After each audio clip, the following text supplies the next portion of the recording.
প্রথমে এই মামনিটার ভিডিও দেখো, তারপরে ফানি কমেন্টগুলো পড়বো। যারা আবালের মতন বারবার বলে যাচ্ছিস না, হ্যাঁ আমরা তো আমাদের ছোটবেলায় বিরিয়ানি খেতাম, ফ্রাইড রাইস খেতাম, পোলাও খেতাম, এই হেই হে আনা তেনা বলেই যাচ্ছিস বারবার, তাদের জন্য একটাই কথা, আরে ভাই ইসকনের হাতে দিয়ে দিয়েছে দায়িত্বটা, খুব ভালো কথা। এমনিতেই দেখা যায় যে বাড়ির খাবারের থেকে কোনো যদি কোথাও রাস্তায় যেতে গিয়ে কোনো ঠাকুরের ভোগ দেয়, খিচুড়ি ভোগও যদি দেয়, সেটা খেতে টেস্টি বেশি লাগে।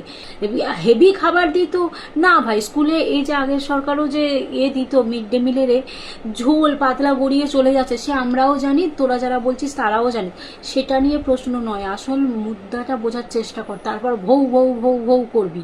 মানে যাতা ব্যাপার, একটা যদি কেউ ভিডিও বানায় সেটার পিছনে 10 জন পড়ে যাবে, কিন্তু কি মুদ্রা কথাটা কি সেটা বোঝার চেষ্টা করার কোনো দরকার নেই। অন্য সরকারের কাছে করিসনি, ওই সরকার যখন ছিল সেই সময় আমি ভিডিও বানাতাম না। ওই সরকারের সময় ভিডিও বানাতো না, এ তো চটি চাটতো। প্রথম কথা তোর এমন লাগছে তেমন লাগছে, হেই সেই হানা তেনা, আমি বিয়ের সম্বন্ধ নিয়ে এখানে আসিনি, তো আমার যেমনই লাগুক দরকার নেই, আমার কথাগুলো শোন, কেমন লাগছে দেখে লাভ নেই, তোর বাড়ির বউ হব না আমি। তোর বাড়ির বউ হবো না, তোকে কেউ করবেও না। নিজেকে ক্যামেরার সামনে যে যতটা সুন্দর দেখাস, আর তোর কথাবার্তা শুনে তুই কেউ বিয়ে করবেই না। তুই কেন এত অ্যাডভান্টেজ নিচ্ছিস? তো বাড়ির খাবারের তুলনায় যে কোনো ভোগ প্রসাদ খেতে বেশি টেস্টি লাগে, সেটাতে প্রশ্ন নয়। প্রশ্নটা হচ্ছে নিরামিষ কেন খাওয়াবে, নিরামিষ তৈরি করে, মানে নিরামিষই তৈরি করে দিচ্ছে কেন।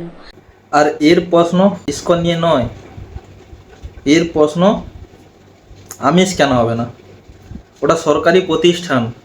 হ্যাঁ, আমাদের ওয়েস্ট বেঙ্গল লোক বেশিরভাগ মানুষ ননভেজ পছন্দ করে, ঠিক আছে, কিন্তু 20% 30% হলেও তো এমন আছে যারা ননভেজ পছন্দ করে না, মানে পিওর ভেজিটেরিয়ান এমন আছে না নিয়ে আমাদের ওয়েস্ট বেঙ্গলে। তাহলে তারা কি করবে?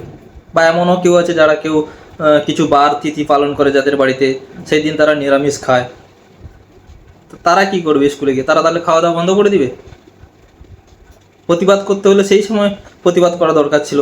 মানে যখন সরকারের বিরোধিতা করার কিছু সওয়ালই থাকে না, তখন এরকম মানে নিজে আলবাল কন্টেন্ট ক্রিয়েটার মানুষকে আলবাল বোঝাচ্ছে, সে আবার লোককে গাল দিচ্ছে আলবাল।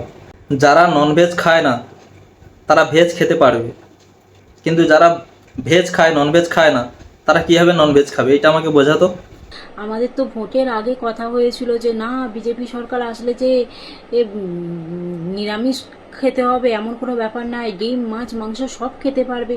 তো এটা কি স্কুল থেকে শুরু হচ্ছে, সেই এটা নিরামিষই তৈরি করার যে একটা আলাদা চেষ্টা, সেটা স্কুল থেকে সবে তো শুরু হচ্ছে নাকি না, এটা প্রশ্ন এটাই। মানে এটা চটি চাটা ছাড়া আর কেউ বলে না। বিজেপি এলে ননভেজ খেতে মানে স্কুলের মাধ্যমে শুরু করছে, ধীরে ধীরে ননভেজ খাওয়া বন্ধ করে দিবে। আর যে বিজেপির সরকারে আমরা এত বছর ধরে পড়ে আছি, এখনও আছি এই জায়গাতে।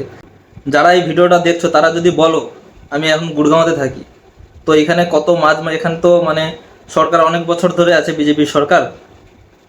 তো আমি এখানে মানুষদেরকে মানে প্রশ্ন করে ভিডিও বানিয়ে তোমরা যদি কমেন্ট করে আমাকে জানাও, তো আমি তো সেই ভিডিও বানাতেও রাজি আছি। আমরা তো বিজেপির সরকারে আছি, আমরা প্রতিদিন এখানে মাছ মাংস খেতে পাই। কিছু মানে ওই চটি চাটা মাল আছে, যারা দিদি বলে দিয়েছিল বিজেপি এলে মাছ মাংস খেতে দেবে না, ওটাই তোদের ব্রেনে ঢুকে আছে। কখনো তো বাড়ি থেকে বেরিয়ে দেখিস নি, খালি এক জায়গায় ওই ওয়েস্ট বেঙ্গলে বসে চটি চাটছিস। কে কি বলে দিল সেটাই শুনে বসে আছিস, নেতা মন্ত্রীরা কে কি বলে দিল। নিজের একবার বাইরে বেরিয়ে দেখ, তারপর লোককে জ্ঞান দিতে আসিস। নিজের মানে মাথায় স্টকে কিছু নেই, সে আবার লোককে জ্ঞান দিতে চলে এসছে। আর আমি যখন স্কুলে পড়তাম তখনও মিড ডে মিল চালু ছিল, তো আমার জানা নেই সপ্তাহে কতদিন মাছ মাংস ডিম দিত। যে সময় মানে আমার যতদূর মনে আছে 2-3 বছর হয়তো মিড ডে মিল আমরা পেয়েছি। সেই মুহূর্তে টোটাল মানে স্টার্টিং মিড ডে মিলটা যেই মুহূর্তে চালু হয়েছিল, সেই মুহূর্তে মানে 2 বছরের মধ্যে টোটাল ওই প্রথমের দিকে 2-3 বার মাছ হয়েছিল। আর ডিম কবে কবে পেতাম তাও জানি না। আবার কোনো কোনো দিন তো তরকারি শেষ হয়ে গেছে, এটা শেষ হয়ে গেছে, ওটা শেষ হয়ে গেছে, সেই মুহূর্তে কেউ বিরোধিতা করেনি। বর্তমান সরকার যে পদক্ষেপগুলো নিচ্ছে, মানে যখন দেখছে বিরোধিতা করার মতো কিছুই পাচ্ছে না সওয়াল, এরকম যা তা মিড ডে মিল হ্যান ত্যান ভেজ ননভেজ ঢুকিয়ে মোটামুটি খিচুড়ি পাকানোর চেষ্টা করছে। চল আমি আমার কথাই ছেড়ে দিলাম, তোর কমেন্ট বক্সে তোর ফলোয়ার্সরা তোকে কি কমেন্ট করেছে সেটাই দেখবো। আচ্ছা, মুখ দিয়ে কেমনভাবে হাঁকতে হয় সেটা এই দিদিকে দেখে শিখুন। আচ্ছা এটা কি পিকনিক হচ্ছে? আচ্ছা এটা কি পিকনিক হচ্ছে নাকি? ডিম দে, মাছ দে, মাংস দে, যা দিচ্ছে যা দিচ্ছে খেয়ে দেখ, ডিমের থেকে অনেক ভালো কাজ হবে শরীরের পক্ষে। একদম তাই তো, যে খাবারগুলো দিচ্ছে রাজমা, পনির, এগুলো সব থেকে যেটা পনির, ভাই ননভেজের থেকেও শরীরের পক্ষে অনেক বেটার। যারা ননভেজ খায় না তারা মনে হয় মানুষ না। আর যেসব রাজ্যগুলোতে বা যারা মাছ মাংস খায় না তারা মনে হয় সবাই অপুষ্টিকর তৈরি হয়েছে মনে হচ্ছে। এরে কেউ ডিম দে রে, বাড়িতে কি না খেয়ে থাকিস নাকি রে? এরা বুদ্ধি শুদ্ধি ভাইপোর দুটোই রেখে দিয়েছে। মনে হচ্ছে আছলা বাঁশ ঢুকিয়ে দিয়েছে, যেটা সেকুলার নিতে পারছে না বাঁশটা কোথায় ঢোকানো। চটি চাটলে ওরম প্রশ্ন মাথায় আসে। এর মুখটা দেখে মনে হচ্ছে এর বাড়িতে মাছ মাংস হয় না। এ পেতি মুখ আবার এসেছে, তোকে দেখলে আমার দিন খারাপ যায়। দেখ তোর ফলোয়ার্সরা তোকে কি কমেন্ট করছে। এর আগে ভোটের আগে যেরকম নষ্টাগিরি খুব সন্ত্রাস ছড়াতো, হ্যাঁ ভোটের পরে এখন ধীরে ধীরে শুরু করছে।